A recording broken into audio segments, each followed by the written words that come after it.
कि जो sensitive skin हो जाती है, खुश्क मौसम में ड्राई स्किन हो जाती है, हम बहुत सारे प्रोडक्ट उठाते हैं बाज़ार से और मुंह पे बस लगाना शुरू कर देते हैं। मगर आज की तारीख में हम इनसे ये ज़रूर जानेंगे कि कम खर्च बाला नशी में हम किस तरीके से अच्छी प्रोडक्ट उठा के अपने चेहरे पे लगाएं जो हमारे चेहरे को निखार भी दे, साफ भी करे, खूबसूरत भी करे और जो हमारे स्किन के इश्यूज़ हैं उनको, उन प्रॉब्लम को दूर करे। तो आज ये जानेंगे इनसे कि महंगी दुकान के जो सस्ते प्रोडक्ट्स हैं हम किस तरीके से उठा सकते हैं और इस्तेमाल कर सकते हैं। Doctor Mariam, over to you. अस्सलाम वालेकुम। वालेकुम सलाम। कैसी हैं? मैं ठीक हूँ, आप कैसी हैं फिजा? ठीक ठाक। पहले तो सर्द मौसम के लिए कोई ऐसी चीज़ बता दें कि किस तरीके से हम क्या ख़रीद सकते हैं, क्या लगा सकते हैं, क्या इस्तेमाल कर सकते हैं और कहाँ से। अच्छा फिज़ा, इसमें हम आज बात करेंगे कि जैसे आप अक्सर भी कहते हैं कि कोई घर की रेमेडीज़ भी हों, तो विंटर है, ड्राई स्किन है, पानी भी हम सब कप पी रहे हैं, तो कोशिश करें तो सबसे ज़्यादा कि हाइड्रेट करें, ठीक है, जितना पानी पी सकते हैं वो पिएं। नंबर 2, हॉट ड्रिंक्स का इस्तेमाल बढ़ जाता है, तो वो भी जो है बॉडी से वाटर जो है वो ख़त्म कर देता है, यानी कि निकालता है, ठीक है। तो कोशिश करें, और डाइट भी ऐसी होती है जो कि बहुत ज़्यादा हैवी होती है, लाइक फ़िश, फ्राइड आइटम बहुत बढ़ जाता है, नट्स बढ़ जाते हैं, तो कोशिश करें कि पानी का इस्तेमाल ज़्यादा करें। अच्छा, मैंने कहा सर्दियों में मैं एक और चीज़ कही थी कि मेरी अम्मी ना सर्दियों में सूप ऐड करती थी बच्चों की लाइफस्टाइल में, हर एक को सूप पिलाती थी, यखनियों के जरिए, क्लियर सूप, जिस तरीके का सूप पियो, सूप पियो। वो तो बहुत सूप ऐड नहीं करते लोग। हाँ, मैं तो अब पेशेंट्स को कहती हूँ कि कोलेजन सप्लीमेंट्स के बजाय आप जो है वो 1 कप यखनी पिया करें रोजाना, तो बगैर कुछ भी एडिशन के। अक्सर लोगों को ब्लड प्रेशर या शुगर का मसला, तो कुछ भी ऐड ना करें, सिंपल जस्ट बॉईल करें और उसको पी लें 1 कप एज अ मेडिसिन। और सबसे अच्छा एक तो हॉट लिक्विड भी ड्रिंक भी है, बॉडी को भी टेम्परेचर देता है, प्लस ये कि आपको फायदा भी, एनर्जी भी देता है और न्यूट्रिशन भी देता है, और स्किन के मसले भी हल करेगा, ठीक है ना। अच्छा, हम इसमें आ रहे थे कि हम घर पे कैसा कैसा जो है वो मॉइस्चराइजर बना सकते हैं जो कि हम लगाएं, जो कि ड्राई स्किन, क्योंकि आजकल सबकी ड्राई स्किन तो है ही। हाँ। तो हम इसमें सबसे पहले ये कर सकते हैं कि हम aloe vera gel 3 tablespoon aloe vera gel लें और उसमें 1 टेबलस्पून क्रीम फॉर्म में लेना है या फिर हमने ताज़ा लेना है? कोशिश करें कि अगर मेडिकेटेड या जो बाजार में आए हुए वो थोड़े प्योरीफाइड होते हैं, तो या फिर घर का अगर लें तो बहुत अच्छी तरह साफ करके उसको लें, क्योंकि ऐसे ना रॉ ले लें और वॉश ना हो तो प्रॉपर वो फिर मसला करता है। इट्स बेटर कि आप पैक ले लें, पैक बहुत अच्छी रीजनेबल प्राइस में मिल जाता है आजकल, सो आप उससे बहुत अच्छा सारा मॉइस्चराइजर बना सकते हैं, ठीक है। सो एलोवेरा जेल, उसके साथ आपने ग्लिसरीन ऐड करें, ठीक है। अगर आपकी ऑयली स्किन है तो आपने उसमें रोज़ वाटर ऐड करना है, ठीक है। अगर आपकी ड्राई स्किन है तो आप कोई सा भी ऑयल जो अवेलेबल है, कोई भी बहुत महंगा नहीं हम करेंगे, कोकोनट ऑयल, ऑलिव ऑयल। अगर बहुत ज़्यादा ड्राई स्किन है तो आप थिक ऑयल ऐड कर सकते हैं, और अगर नॉर्मल ड्राई स्किन है तो आप सिंपल सा कोकोनट ऑयल भी ऐड कर सकते हैं, एसेंशियल ऑयल। हाँ बिल्कुल, एसेंशियल लेवेंडर ऑयल आजकल लोग बहुत यूज़ कर रहे हैं, रोजमेरी ऑयल, ठीक है। तो आप कोई सा भी जो भी ऐड करना चाहें, जिसकी फ्रेगनेंस पसंद हो, 1 से 2 ड्रॉप्स डाल के, एंड देन आप उसको जितना मर्जी लगाएं। दैट इज़ वेरी, जिसे कहते हैं कि budget friendly moisturiser in the winters, ठीक है। अच्छा, फिर इसके अलावा हम क्या कर सकते हैं, फिर देखें, आपने देखा होगा कि बहुत सारे सीरम्स हैं ऐसे ही, वो जब हम जाते हैं मार्केट तो पेशेंट अक्सर आते हैं, वो कहते हैं कि हमें ये भी उन्होंने दे दिया, ये भी और ये भी। तो मैं पेशेंट्स को एक तो ये गाइड करना चाहूँगी कि सबसे पहले अगर आपकी ड्राई स्किन है तो कोशिश करें कि हाइड्रेटिंग प्रोडक्ट्स का इंतखाब करें, ठीक है, जो आपकी स्किन को सॉफ्ट एंड मॉइस्चराइज करें। उसमें सबसे सिंपल जो आ जाते हैं आपके पास, वो एलोवेरा जेल है, ठीक है, सिंपल मॉइस्चराइजर हैं जो कि नॉर्मल टू ऑयली स्किन के लिए बने होते हैं, वो आप ले सकते हैं। और इसके अलावा अगर आप लेना चाहें सीरम्स की तरह, आजकल सीरम का ट्रेंड ज़रा ज़्यादा है, तो उसमें आप सिंपल हाइलुरोनिक एसिड का सीरम इस्तेमाल कर सकते हैं। ये सैलिसिलिक एसिड, गाइकोलिक एसिड, फिर ये मेंडेलिक एसिड, फिर हाइलुरोनिक एसिड, इतने सारे एसिड हैं। ये एसिड्स को हमने मुंह पे लगाना है। हर किसी डॉक्टर के पास अगर चले जाते हैं हम, वहाँ पे तो एसिड एसिड एसिड इस तरह के जितने भी सिरम्स हैं वो हमें उठा के दे दिए जाते हैं।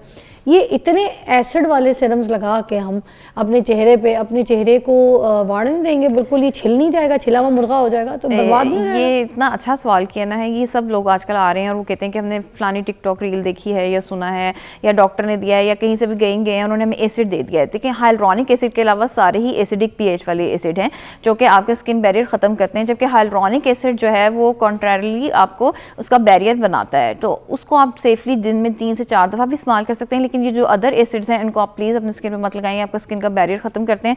तो उसके बाद क्या होता है, ड्राई फ्लेकी स्किन होती है, स्किन बर्न करती है, इच करती है, स्वेलिंग होती है, रेडनेस होती है। तो वैसे पीलिंग का काम करती है। ये सारे ही एसिड, देखिए स्किन बैरियर खत्म हुआ तो पीलिंग ऑटोमेटिकली होगी, और जब हर वक्त इतना मुंह का पील, हाँ, तो वो देखें जब अगर आपकी स्किन हर वक्त पील करती रहेगी तो क्या होगा, वो आपको बर्निंग की जो है सेंसेशन वो हर वक्त रहती है फेस पे।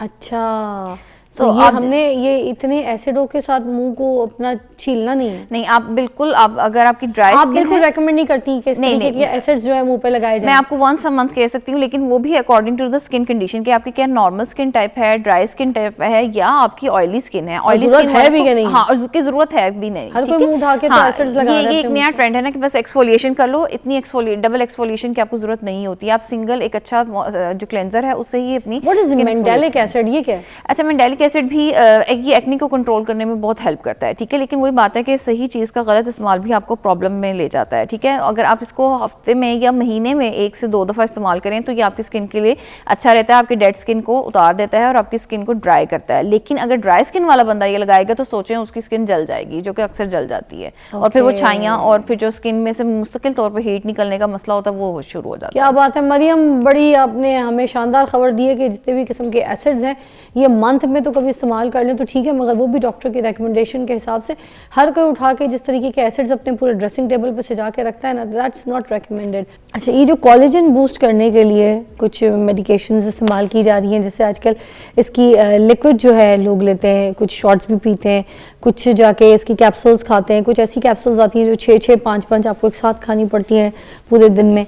तो ये कोलेजन आपको पता है टैबलेट्स वगैरह भी आ गई हैं जो कि बहुत ट्रेंडिंग में, और डॉक्टर्स भी कहते हैं कि कोलेजन टैबलेट्स लें या कोलेजन सप्लीमेंट्स, इस तरह की चीज़ें। तो आप क्या कहेंगे इस बारे में, कितनी ज़रूरी है? अच्छा, कोलेजन जो है कोशिश करें कि डाइट से पूरा कर लें। पहले ज़माने में तो कोई कोलेजन के टैबलेट्स के बारे में सुना भी नहीं था, किसी ने खाया। और जो बहुत बड़ा कैप्सूल है या इस तरह से कोलेजन का मॉलिक्यूल डायरेक्ट एब्जॉर्ब नहीं होता, इसके साथ हमें विटामिन सी या हमें कुछ और चीज़ें जो हैं वो लेनी पड़ती हैं, ठीक है। सो जो इतने बड़े बड़े हम कैप्सूल्स या वो खा रहे हैं तो मोस्टली वो एब्जॉर्ब नहीं होते और वो यूजुअली पास आउट हो जाते हैं। तो जैसे ग्लूटा की कोई भी हम कैप्सूल या फिर अगर टैबलेट खा रहे हैं तो उसके साथ हमें ये विटामिन सी लेना पड़ता है, इसका सोर्स है ना। इसको लिए भी हमें कोलेजन के लिए भी हमें उसको ब्रेक डाउन करने के लिए, उसको सॉल्युबल बनाने के लिए कुछ और चीज़ें लेनी पड़ती हैं। अच्छा। तो इट्स बेटर कि अगर आप नहीं अफोर्ड करते तो आप सिंपल जो डाइट की फूड हैं उनसे भी अपना कोलेजन पूरा कर सकते हैं। और नंबर 2, जो फिर अगर आप लेना भी चाह रहे हैं तो आप अपने डॉक्टर से ज़रूर इसमें हेल्प लें और उसको प्रिस्क्राइब करवाएं कि आपको कौन सा कोलेजन जो सप्लीमेंट है वो आपके लिए ज़रूरी है। अच्छा, ये कोलेजन जो अगर हमें खाने में चाहिए तो वो कौन कौन सी चीज़ों से हमें मिल सकता है? जैसे अब हम किन चीज़ों में फूड्स में देखें तो हमें सबसे अच्छा मीट सोर्स है आपका, जिसमें कोलेजन सबसे ज़्यादा होता है, ठीक है। जिसमें अच्छा। पाए हैं, उसकी यखनी है, आप बोन ब्रॉथ यूज़ करें, ये सबसे अच्छा नेचुरल और सबसे सस्ता सोर्स है जो कि आपको इजीली अवेलेबल है हर जगह पे। ठीक है, ये पाए जो अभी सर्दियों में आ गए तो मुझे लगता है घर में भी बनाए और बाजार से भी जहाँ जाते हैं तो पाए खाए पिए, यखनी जाए है? जो सिंपल यखनी मिलती है, अक्सर लोग यखनी पीते हैं एज अ, वो भी ये जो मुर्गियाँ होती हैं देसी मुर्गियाँ, उसकी भी यखनी पिए तो वो भी कोलेजन होता है? यस यस, या सिर्फ मटन की सोर्स? देखिए वो है, आप जो अफोर्ड कर सकते हैं, इसमें कोई खास वो नहीं है, लेकिन देसी चिकन डेफिनेटली बेहतर होता है बॉयलर से। बॉयलर में नहीं होता? नहीं, बॉयलर में नहीं इतना फर्क पड़ता। अच्छा, और ये जो मुर्गी के पंजे होते हैं सुना है उसमें भी बड़ा कोलेजन होता है, इज दैट ट्रू? हाँ, उसके भी जो यखनी बनती है वो बहुत इफेक्टिव होती है, वो आप अगर डेली लें तो उससे भी बहुत फर्क पड़ता है। अच्छा, मेरी एक दोस्त थी, उनके घर में ना इसी तरह पंजे पक रहे थे तो मुझे उसने कहा कि इसमें बड़ी ताकत होती है, यखनी हम बच्चों को भी पीते हैं, पिलाते हैं, इसका सूप बन रहा है। तो पंजे में ढक्कन हटाया तो पंजा बिल्कुल ऐसे ना बाहर,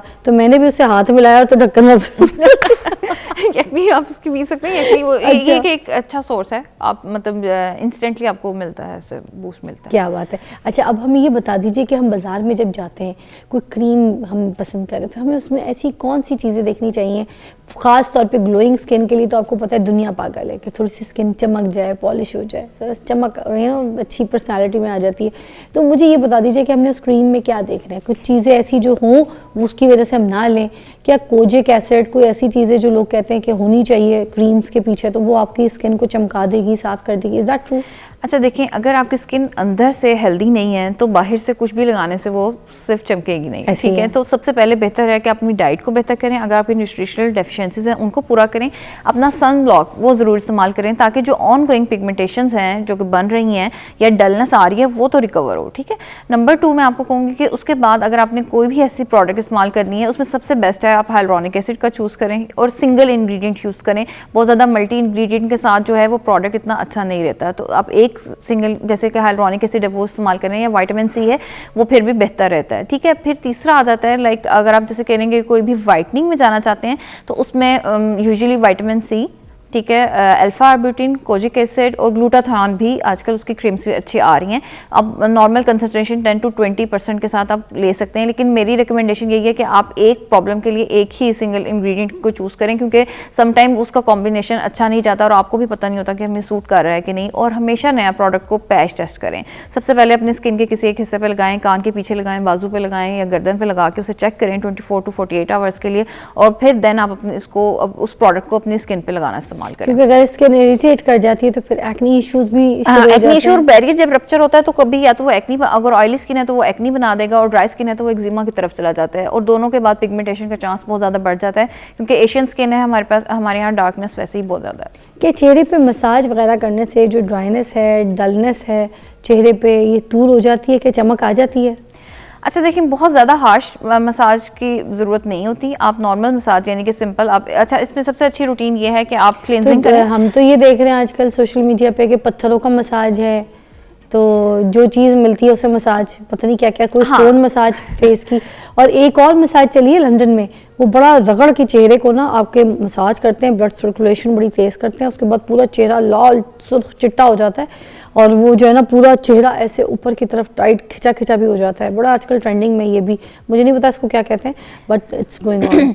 अच्छा, ये बेसिकली सारी जो स्टोन्स हैं या जो गौशा होते हैं या इस तरह के जो रोलर्स हैं, वो सब क्या करते हैं, आपका लिम्फेटिक ड्रेनेज इंप्रूव करते हैं। तो अगर आपका लिम्फेटिक ड्रेनेज डेफिनेटली इंप्रूव होगा तो एडिमा कम हो जाता है, स्वेलिंग कम होती है, और ब्लड सर्कुलेशन बेहतर हो जाती है, तो आपको एक यूथफुलनेस सी फील होती है और टाइटनेस स्किन में फील होती है। अच्छा। तो आप लाइट सा मसाज डेली कर सकते हैं, फेस योगा करें, ठीक है, और लेकिन कोई भी बहुत हार्श मसाज जो है वो आप ना करें, या बहुत हार्ड टेम्परेचर के साथ के इस तरह से ना करें खुद से, क्योंकि वो तो प्रोफेशनल्स होते हैं, उनको थोड़ा पता होता है कि कैसे करना है, ठीक है। तो हम घर में नॉर्मल उसके साथ आप कर सकते हैं। और सबसे अच्छी जो स्किन केयर एक रूटीन है सिंपल, आप बहुत ज़्यादा कॉम्प्लिकेशन में जाने की ज़रूरत नहीं है। अगर आपकी नॉर्मल स्किन है तो आप क्लींस करें उसको, ठीक है, फेस वॉश करें अपना, और उसके बाद आप एक अच्छा मॉइस्चराइजर जिस भी रेंज का आप लेना चाहते हैं वो लगाएं, और after that sun block must है, ठीक है। तो आपको देखेंगे कि आपको बहुत सारी चीज़ों की ज़रूरत ही नहीं पड़ेगी अगर आप इस रूटीन को फॉलो कर लेंगे। और अगर आपकी ऑयली स्किन है तो आप उस पर कोई भी जेल बेस्ड जो मॉइस्चराइजर है वो लगाएं, या सिंपल हाइलुरोनिक एसिड लगाएं, और आफ्टर दैट आप अपना सनस्क्रीन लगा लें, वो भी जेल बेस्ड होना चाहिए। तो आप देखें कि आपको बहुत ज़्यादा प्रॉब्लम्स कम हो जाते हैं आपके स्किन के, लेकिन इसके साथ कंसिस्टेंसी ज़रूरी है। क्या बात है, thank you so much Mariam, sweet of you. बहुत मज़े से अपनी चीज़ों के बारे में हमें इलैबोरेट किया, और आखिर में हमें समझ ये आया कि बहुत सारे एसिड्स जो हैं वो अपने चेहरे पे नहीं लगाने, बहुत ज़्यादा क्रीम्स, बहुत ज़्यादा ऐसे प्रोडक्ट अपने चेहरे पे एक्सपेरिमेंट नहीं करने, अपनी स्किन को थोड़ा सा सांस लेने दें, हवा लेने दें, पानी आप अपने चेहरे पे डालने दें। जैसे एक पौधा जिसको पानी डालते हैं उसी तरह आपकी स्किन भी आपके साथ इसी तरह चलती है, उसको भी पानी चाहिए, हवा चाहिए, धूप चाहिए, और उसको थोड़ा सा ख्याल चाहिए, थोड़ा प्यार चाहिए, थोड़ा पैम्परिंग चाहिए, तो फिर आपकी स्किन बड़ी चमकेगी।